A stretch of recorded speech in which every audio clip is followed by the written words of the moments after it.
How to turn off swipe to unlock the screen on Samsung Galaxy S26 Ultra. So let's start the video. First of all, go to app library. Now here, so click on settings app. Now in setting, scroll down and click on lock screen and always on display. So after click on lock screen and always on display, click on screen lock and biometrics. So after click on screen lock and biometrics, enter your phone pin and click on continue. So after click on continue, so if you want to turn off swipe to unlock the screen, so click on none. So after click on none, click on remove data.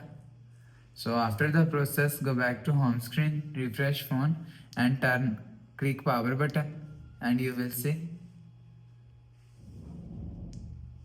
So after the process, so that's how you can turn off swipe to unlock to screen on Samsung Galaxy S26 Ultra.